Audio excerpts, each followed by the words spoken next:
This is Rob Tebbutt for Boxing Social. Delighted to be joined, as always, by Joshua Buatsi. We're down in Croydon. How you doing, Josh? Not bad. I'm cool, man. I'm cool. The sun's out. Do you know what I noticed, Rob? I always refer to the weather when I start off an interview. But the sun's out. Everyone in London's happy, so I'm a happy man. How are you doing?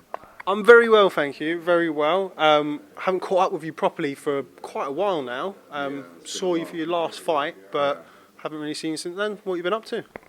After my fight, I had a week off just to have some downtime. Back in the gym already. I think it's been 2 weeks now, or 3 weeks. 2 and a bit, yeah. So I've just been training. I might have a fight date coming up soon, so I'm just kind of trying to stay ready and be prepared. And before we come on to kind of the fight date that I mean, a lot of people are suggesting that you're going to be on the Anthony Joshua undercard in New York. But before we come on to that, let's look back at the performance against Liam Conroy. Brilliant performance in capturing the British light heavyweight title. Now you've had time to have a look at it. What did you make of it? Yeah, it was all right, Rob. I think for me, I was concentrating on relaxing, and I felt I was still a bit tense. But for me, that was quite good in the sense that I was well relaxed. So just more relaxations, and again, people will see more of what I can do. But yeah, it was an okay performance. Yeah, it was all right, and again, it was for the British title. So I'm happy to have won it in that fashion. It could have been a 12-rounder and a win via points, which is still okay because a win is a win. But it was nice to win it in that fashion. Let's just talk about that, because one of the first times I interviewed you, you mentioned winning the British title, and that was always part of your plan and always part of your kind of professional map, as it were. How does it feel to get that under your belt? And is that something that you're looking to defend? You want to win it outright? Yeah, we spoke about it a while ago, and I think it was something that I wanted to win, and now that I've won it, as always, as people, not even just as fighters, but as human beings, we're always aiming higher and planning the next move. So I've won it, and you're right, I would like to win it outright. That's me talking today. Something else might come up, or a different plan may occur that will make me change my mind. But as of now, I'd like to win outright. So that's the aim. And before we move on, people won't be aware that I've come down to Croydon today. Had the nice pleasure of meeting your father and your sister. Very nice people. Obviously, your dad. I don't know where is your dad. Like, my dad would never tell me how proud he is, or tell somebody how proud they are of me in front of me. Your dad didn't seem to mind. He was very open with how proud he is of you and what you've achieved. It really struck me of how close you must be and how close knit your family must be. Yeah, I think it's good that, like you said, so he expressed that to you or to me while you were there. Expressed to me. But I wasn't there, was I? You weren't there. Okay, yeah, okay, cool. But anyways, he's expressed it to you, and he said to me before, yeah, he's proud of, what I'm doing and what I've achieved. So I think it's one of the reasons why we do what we do. You want to make people around you proud, whether it's your family, your children, your nation, or for a greater cause. So that's a box ticked, yeah. So it's a good thing. And when you turned up to the gym, we'd been sat down for about 10 minutes. Was because I have a young daughter, and we were kind of talking about being parents and family. Having a young daughter made me really smile when your sister jumped up. So as soon as you came to the window, she jumped up and she was, Josh. Just explain to me, if you can, your kind of relationship with your sister and the rest of your family. So it's a weird one. I used to live with my little sister till she was 3, and she's 6 now. So I haven't lived with her for 3 years. So whenever I see her, which is not that much, when I do see her, she's always excited. I'm as excited as her, except I'm not jumping. I'm a big man, so I can't really be jumping like that. But no, it's always good to see that she's still excited to see me, and hopefully when she gets a bit older, she'll understand what I do, and she can enjoy a bit of what I'm doing. So not as in she's gonna get in the ring, because by no means is she gonna fight, but good things come with boxing, do you know what I mean? So hopefully she can get to that point where she can enjoy a bit of what I've done. You kind of trod on what I was going to say after that, really. Is she old enough to kind of start to understand what it is that you do for a living? She knows that her brother's a boxer. I think that's about it, yeah. My brother's a boxer. He's famous, apparently. And I think that's it. Whether she watches my fights or whether she's seen me fight before, I'm not too sure, but like, she was meant to come to my last fight, but she couldn't make it. And to be fair, I was happy that she didn't make it, because I thought she's quite young. She shouldn't be there watching like what we get up to. Not that it's a bad thing, but get a bit older, then maybe watch it, but not now. Yeah. Another one of the things, the last time we did a proper sit down, you remember, it was in Costa. And we did Costa, and we spoke. Yeah, do you remember that? They kept Costa open for us. Yeah, they did, and I looked terrible. You know, do you know what's mad? You say that because I got a haircut yesterday, and I sent a picture to my mum, who lives in Ghana, and she was like, "Yeah, this is how you should look every day, not like the way you did look when you did the interview in Costa." And she screen munched it, and she sent a photo. She was like, "Josh, come on, this is how the world sees you, but really you can present yourself like this." So she's not a fan of making the beard grow, making the hair grow. Well, she's not a fan of that at all.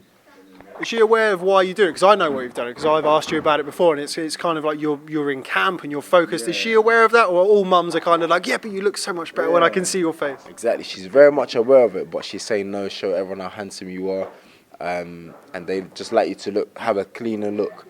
I don't think I look dirty when I have it, but sometimes you might not recognise me. But she's just like, yeah, get a haircut, you look nice, you look handsome. So that's the look that she prefers. But like you said, we all know why I do it. So as long as I'm doing it and it's cool in my head, then let's go ahead with it. Well, your mum hopefully will watch this and she'll be a little bit more impressed with your trim today. What's it like having a mum who lives in another country? Good question, you know. When I used to live with my mum, I took it for granted that I lived with her because I thought, she's always going to be there, until she moved to Ghana, and I thought, this is different. There's no one, the things that she used to do for me, no one does it anymore, so I had to do it myself.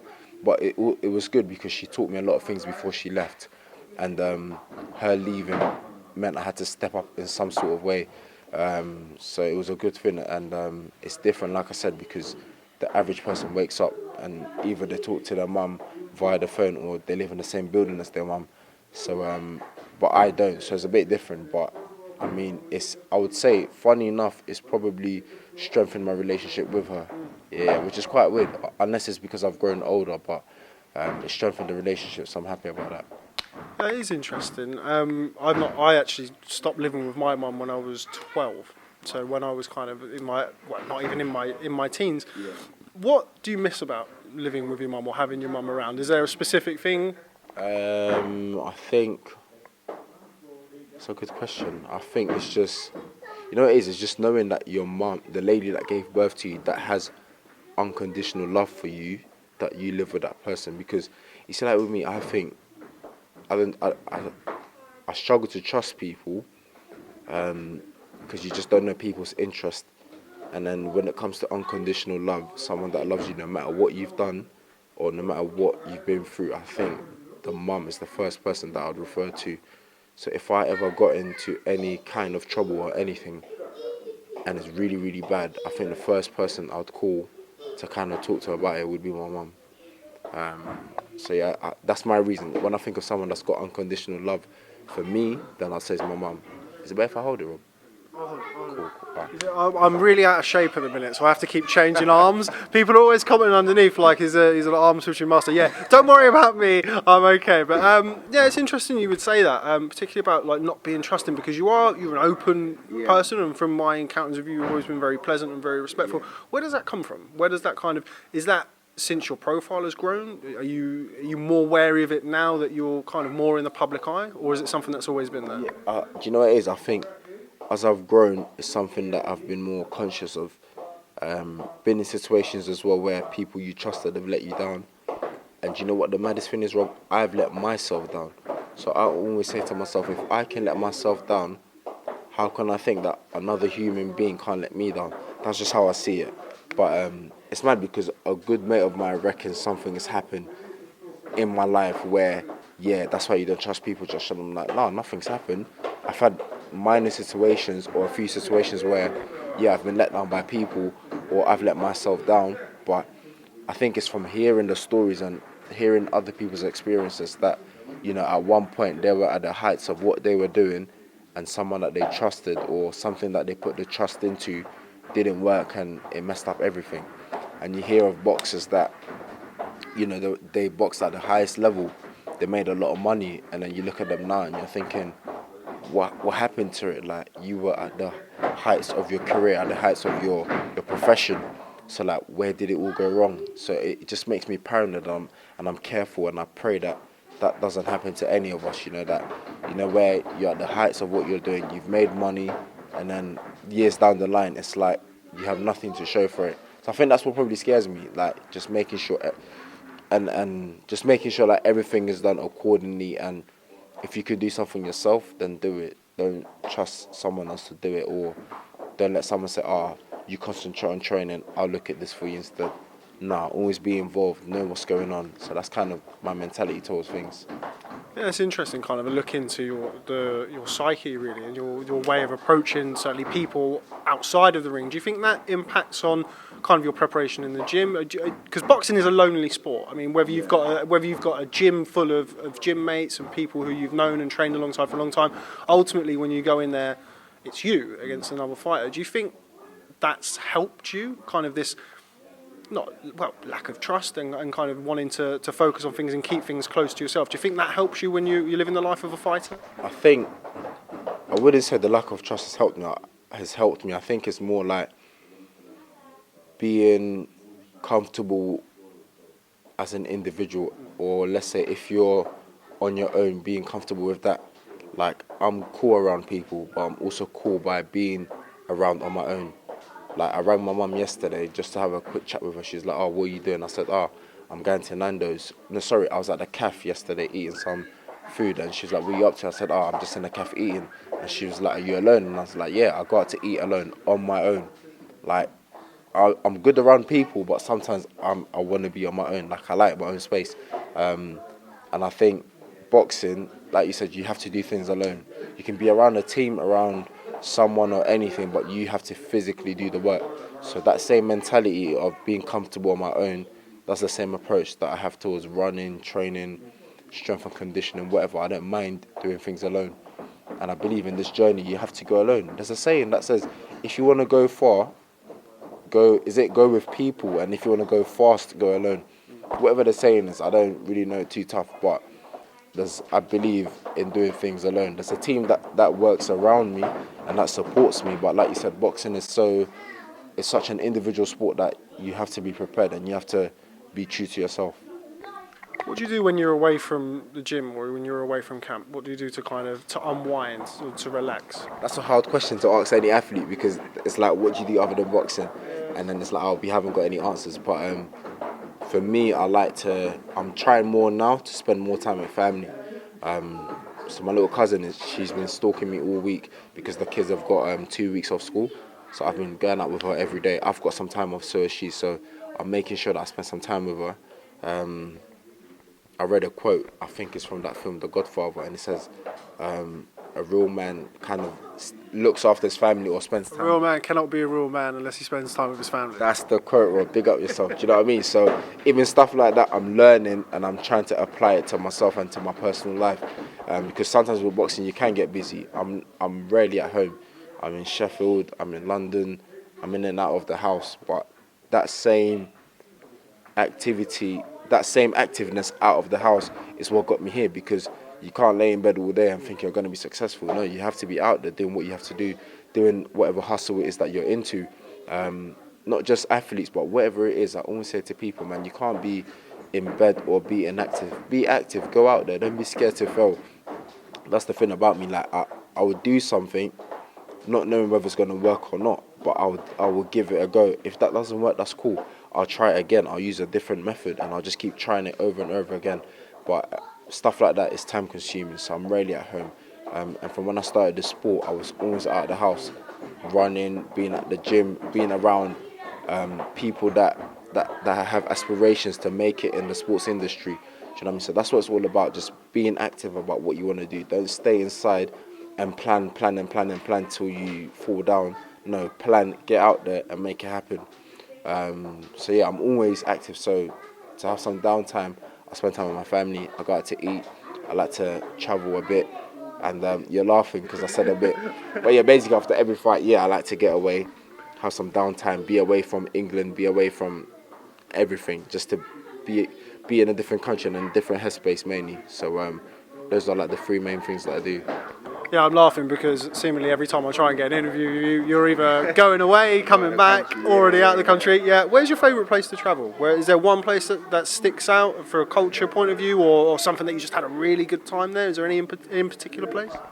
That's a hard question because I've travelled a bit, but there's no place like going back home to Ghana. That I gotta say, and I think this year for the first time I went to Asia. No, I've been to Asia before actually, but I went to Thailand, which was quite different, very very different to my usual experience. And I've been to a lot of countries that have got the beach, but when you go to Thailand and you see the water and it's a different colour and you're like, yeah, this is the place, and the sand is different and everything. It's a nice place to be. But I think the best place that I've been that stood out, the best place I went to that I had a really good time, funny enough, was Barcelona. It's very close, I know, but I had a good time in Barca, and Morocco was nice. Dubai was nice. There's a lot of countries. Let's not get into naming them. And for me, I'll tell you one thing, Rob. Brazil, Rio, it's got a place in my heart. Because yesterday I was talking to Chris and I said to him, that's where dreams were made. Because that's where I won my Olympic medal. I've been to Brazil twice. I've been there twice and never seen Christ the Redeemer. So it means I need to go a third time. Because how can you go to Rio twice and not see Christ the Redeemer? Do you know what I mean? So it's got to be done. I was going to sort of ask about Rio because Rio is a spectacular place. I mean, I've not been there, but I've seen enough to kind of know that it's a brilliant place. It's somewhere I'd very much like to go for very different reasons. Certainly when you went, or why you'd like to go back. When you were over there, though, you're in the bubble, right? When you're there, how much of Rio or Brazil did you actually get to see when you were over for the Olympics? So for me, it was mainly after my fight that I had my best friend there, his wife, and her best friend. My trainer came out there. So after my fights was when I'd meet them and then we'd go out, see the country a bit. And I think I lost in the semi-finals, so I think there were like 2 or 3 days left.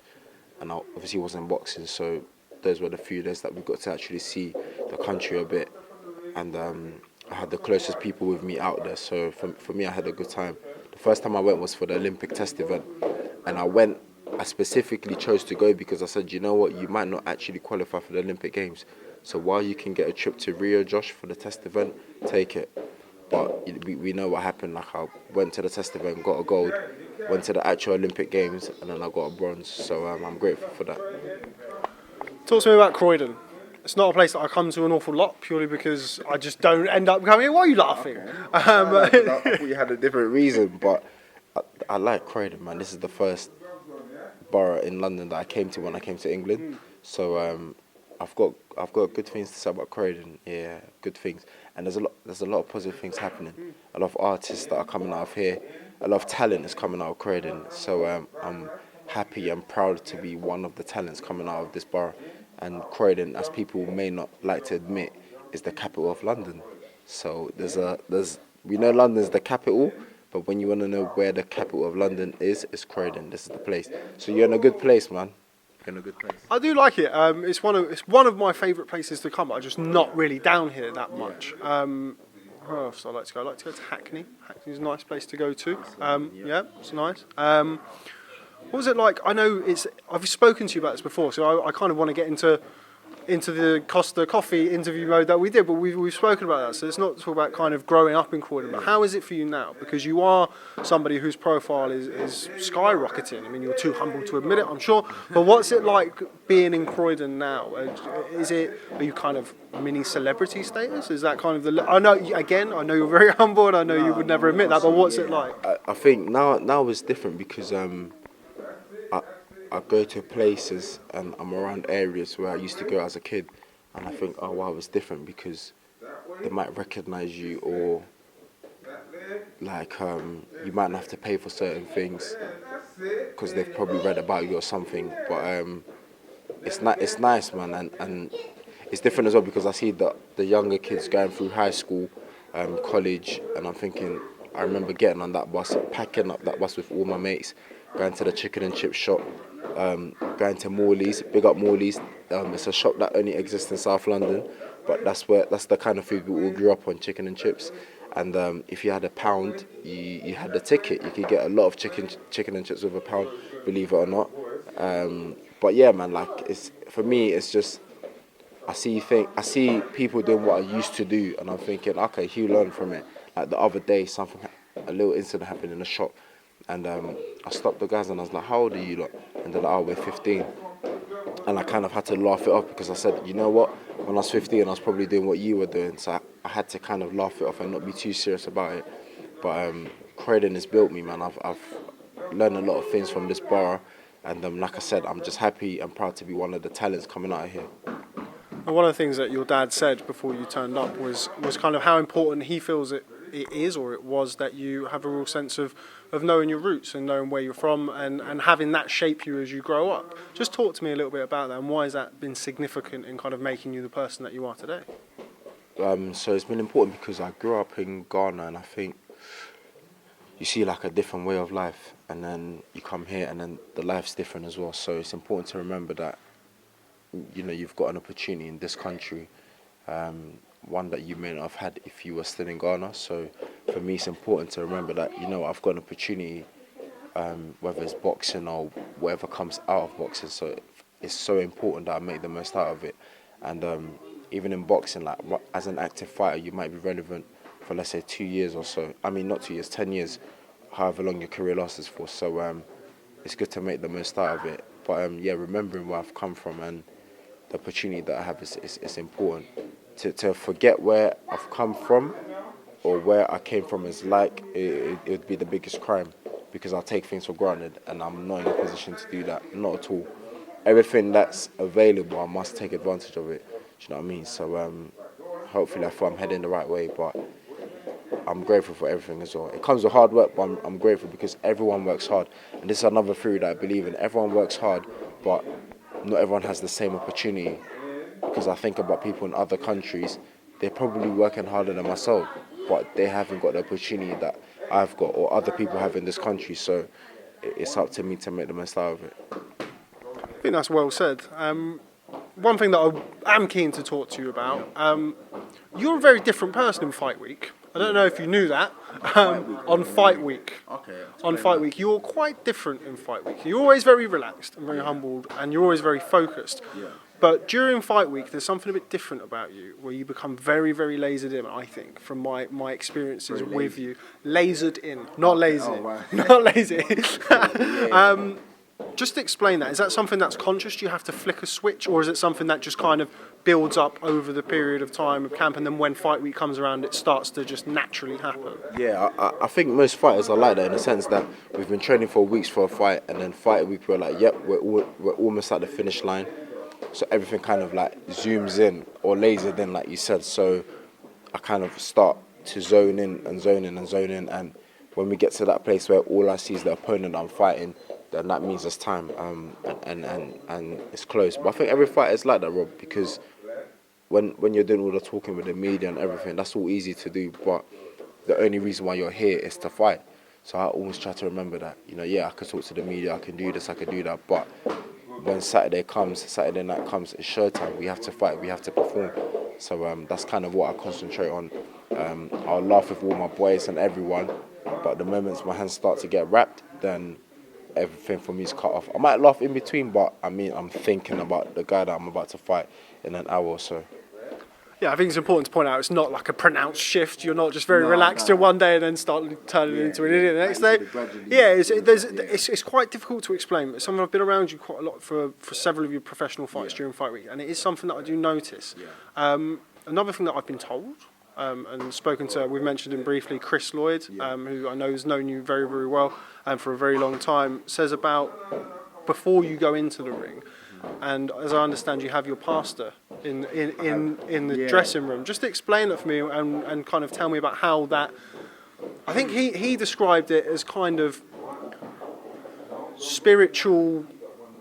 I don't know what the word is. So you explain. You'll be better than me. Yeah. So basically, I have my youth.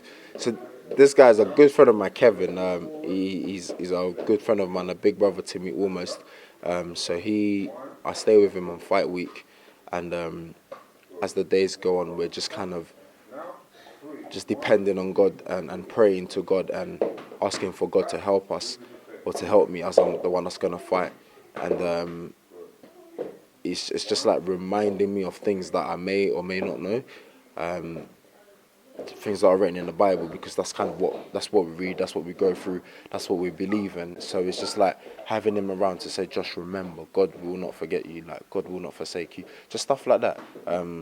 Different fighters have different things that they deal with or how they prepare mentally for a fight. But for me, that's kind of like a strategy that I use.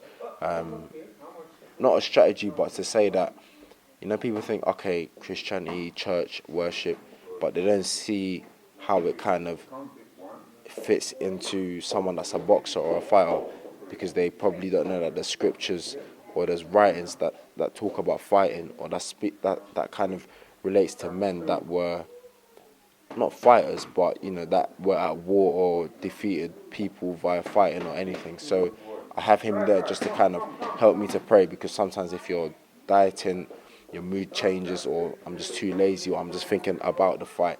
So for me to pray, I might be like, listen, bro, I just want to chill. I'm thinking about this fight. But if he's there praying, it might encourage me to pray, or he might say something that I'd be like, boom, that's all I needed to hear, that one word to kind of encourage me. But it's hard to explain, but one day hopefully you'll be captured and people can see what it's like. Yeah, I understand why it would potentially be hard to explain, because it is such a spiritual thing, and those things can quite often be quite difficult to put into words. Moving on, British boxing, I think it's fair to say America has kind of put their foot down again. We had a great time over here for a couple of years, and now America, there's a lot of money over there. You yourself, heavily rumoured to be boxing June the 1st on Anthony Joshua's undercard, another Brit over there. It's kind of like a British... Hopefully. It's kind of like a British exodus. A lot of people are looking for the next pay-per-view star, as it were. A lot of people think that person is you. What do you think of that? I think there's a lot of things that a lot of people think about me, or of other fighters, and I think you can't read too much into it. You can only do what you're doing, and I can only do what I'm doing. Do I know what it takes to make a pay-per-view fighter? I don't know, but there's a team around me that possibly knows what it takes. So if I can carry on performing and adding the little bits that need to be added to kind of come up with a pay-per-view fighter, then by all means I'll be doing the best that I can do. And not just myself, there's a lot of us that I feel are up and coming that could potentially be the next pay-per-view fighter. So it's about who can get it right. So I'll be doing my best, and all the other fighters will be doing the best as well. I'd like to talk to you about my favourite division in boxing, bantamweight. No, I'm joking, it's light heavyweight. Light heavyweight is as deep a division as it's been for years and years and years. At the world level, it's stacked, but even kind of just underneath that, you've got your Sullivan Barreras, who are not quite world class, but he's still a pretty formidable fighter. Who do you look to in the division? Who do you watch, as it were, for whatever reason, good reason, bad reason? To be fair, the only light heavy that I've been watching was Andre Ward.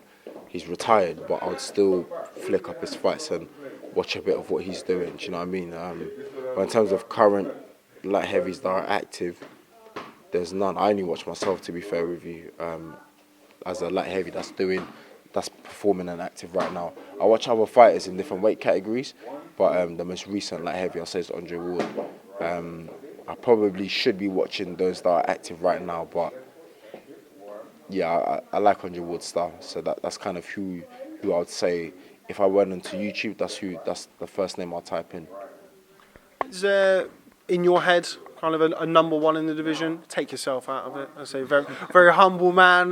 Knew you wouldn't dream of saying yourself anyway. Would you say there's a consensus number one in the division currently now? Andre Ward has indeed retired. I think I would say either Bivol or Kovalev, for the mere fact that I think, did he unify the division at one point? Yeah, exactly. Do you know what I mean? And then now the belts have been split, so I'd probably say Kovalev at that point. But again, I don't really watch the various champions to be able to say, I think he's better than him. So it's a bit of a tricky one. Now, Eddie Hearn has spoken on numerous occasions about kind of the fact that he feels that you're ready and you could potentially beat those guys now if you were given that opportunity. You don't seem to be in any rush, though. It's a difficult one. You don't seem to be in any rush in kind of kamikaze mission, but you seem to be it's difficult to put into words. You seem ready, but not in a rush. Do you think that's fair to say? Yeah. And I get what you're saying, and I think it's because I'm aware that it's such a deep division that you cannot be rushed in the sense that if you're not ready, you will be found out in that division. Not even just in that division, just in boxing as a whole.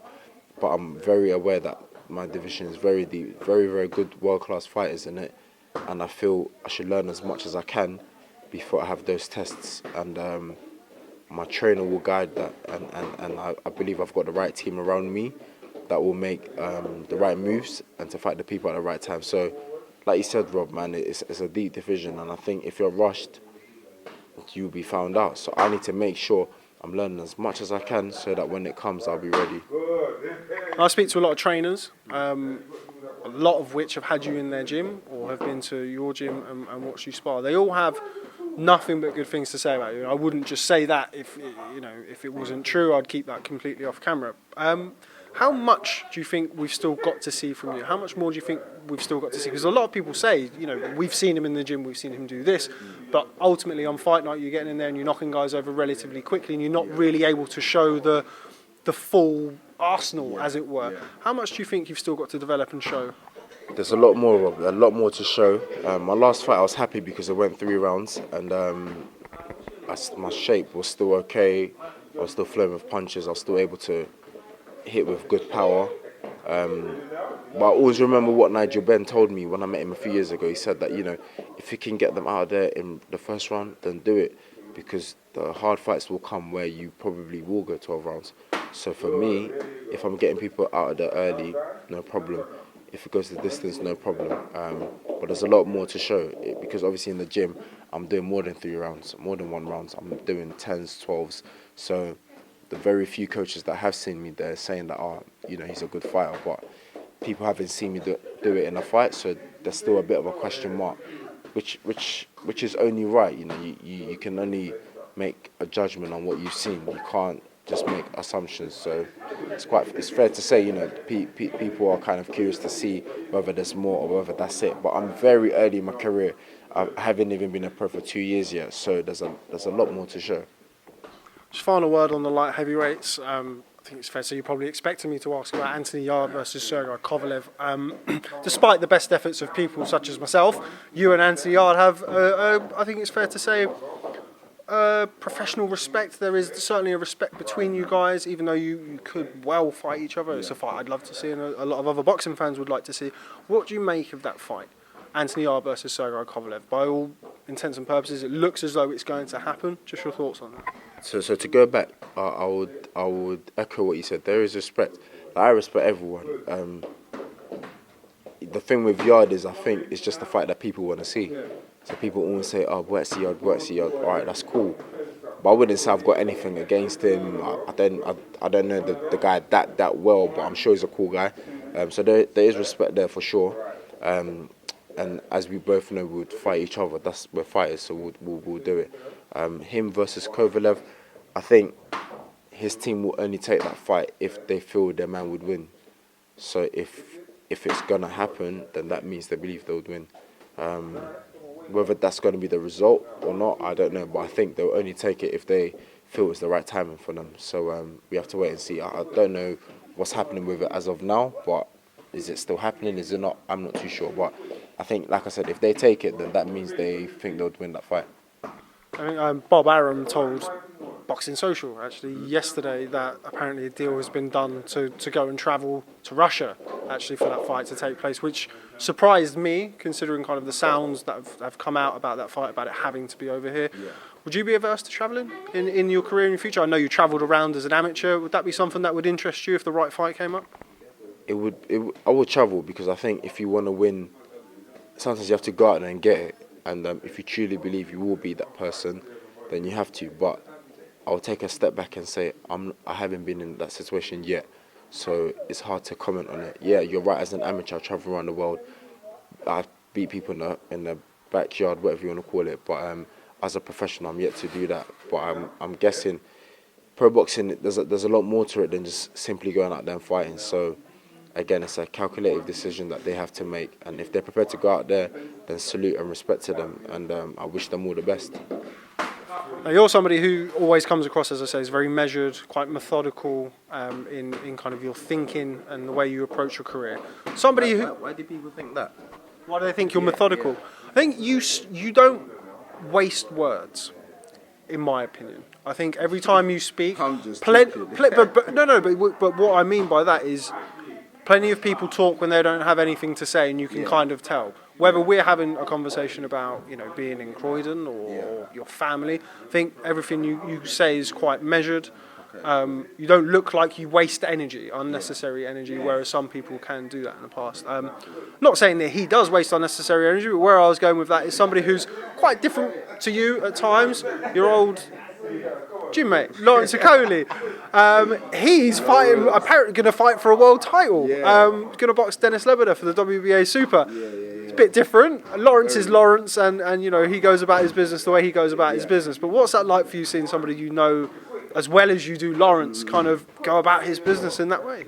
Full respect to him, and I give him full respect for it, because that Lawrence is, whether it's erratic or not, he's there to trap, to take risk and prosper. Do you know what I mean? So full credit to him and full respect to him. I would say to an extent, sometimes I say, Lawrence, think about this move before you make it. Do this, do that before you make it. But he's his own man and he makes his own moves. So full respect to him, man. Apparently the guy's about 40 or 39, so he feels he's there for the taking. And again, I've only got credit and good things to say about Lawrence, because if he goes out there and he beats him, then people are going to praise him. But if he loses, these same people that, were saying, good luck and everything, are going to cuss him for taking the loss. But I stay the same with Lawrence. Full respect to him. And if he can get the fight and he goes out there and he does the business, win or lose, I always have respect for him, 100%. Now, he's somebody who took up the sport late. Although you're both Olympians and both boxed on GB, you had, I think it's fair to say, a more extensive amateur background than him. Just how impressive is it to see him go through domestic level as he has, and by all intents and purposes look like he's going to challenge for a world title again within 2 years of being a pro? Yeah, and I'm glad you've asked that, Rob, because people like to give Lawrence stick, but the thing is, he hasn't got experience, and he's literally worked with what he's got. On GB, he came on, spoke a bit more than all of us did, but he backed it up. He qualified for the Olympic Games, he won the European Championships. He's been in there with some good fighters. He's beaten some very good fighters. And the thing is with Lawrence is that I've seen what he's done to very, very good fighters, whether it's in the gym or around the world. So full credit to him. And it's inspirational as well to make some of us make us take those risks. I'm a bit more calculated than Lawrence in some sense, but it's amazing to see someone with little experience doing what he's doing. He won the British within, is it 11 fights or 12 fights? Or even 10, I don't know what it was, but we have to give him credit for that. We have to. There's no other comments to be made about it, so I've got only credit and positive things to say about it. Just before we wrap up, wouldn't be right not to ask about Anthony Joshua. I think one of the first times, I think it was that interview that we did in Costa, where you said that he'd been sending you stuff all week and constantly ringing up and checking in on you. Yeah. How has that relationship helped shape you as a pro so far? Again, it's just, do you know what it is? The relationship now has changed, because now we're talking about good things. I don't want to say big things to make it look like we're planning to buy some mansion or anything, but there's bigger talks happening now, and it's good because, again, he steps ahead. So for the little advice that he can give me is gold to me. Even certain things he's saying to me, I'm like, on WhatsApp, I'm like, I don't know what emoji I'm using, but I'm like, I don't know how to explain it, but he's saying certain things, and I'm like, I've put in a lot of exclamation marks, because I'm thinking, why hasn't no one told me this?